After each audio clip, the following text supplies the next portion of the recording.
In an eager attempt to try to get people to stay on the straight and narrow, do what they were supposed to do, not kill each other or eat each other, the church used three major methodologies.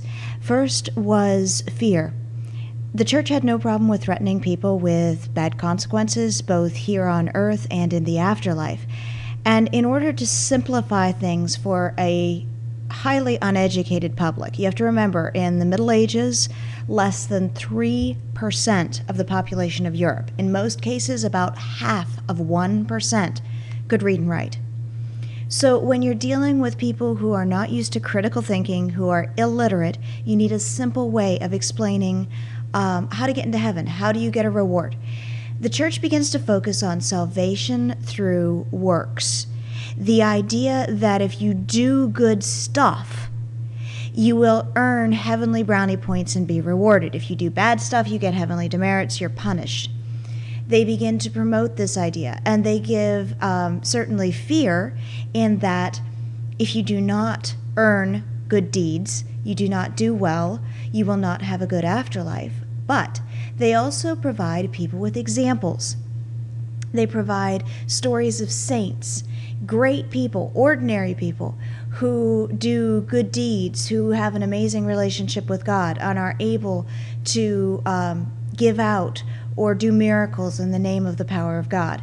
And of course, there's promise. If you do well, you will have a wonderful afterlife. You will have warmth, food, shelter, happiness. All of the things that people did not have during the Middle Ages were offered to them in the afterlife if they did well. They remind people through the images and the artwork constantly that the afterlife is coming.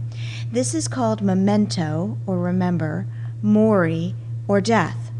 It is a constant reminder that death is coming. It's shown in images and artwork, like including skulls, hourglasses, time is running out.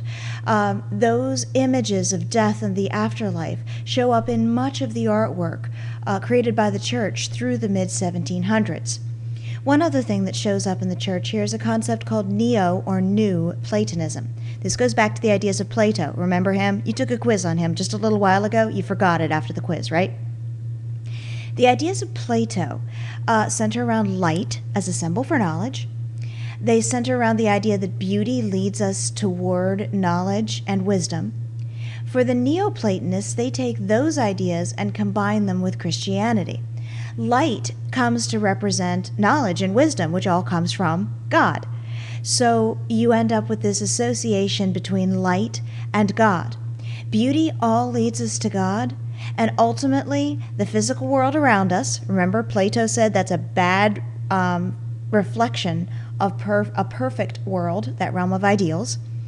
For the Neoplatonists, the Christians, the ideal world, that perfect world, is heaven. Everything here is flawed because it is a bad reflection or a bad copy of that perfectly heavenly world.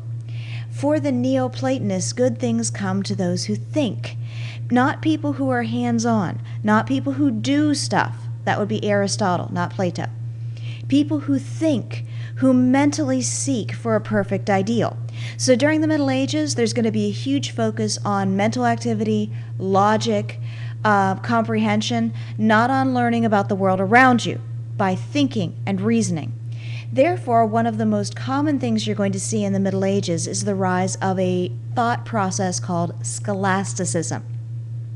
Now, that less than 1% of people who can read and write, many of them are involved with the church. A lot of them are monks. Those men who write logic, philosophy during the Middle Ages believe in Plato's ideas, the ideas of thought, seeking for an ideal, and logic. And therefore, they believe that the ultimate expression of that is scholasticism, which is an intellectual exercise. It's finding truth by studying language and using logic, because they believe that God is a rational being and logic is the way to reach him. So if you want to understand something that doesn't seem to make sense in a book or even in the Bible, what you have to do is figure out language and logic. You must come up with a logical argument to explain how something works.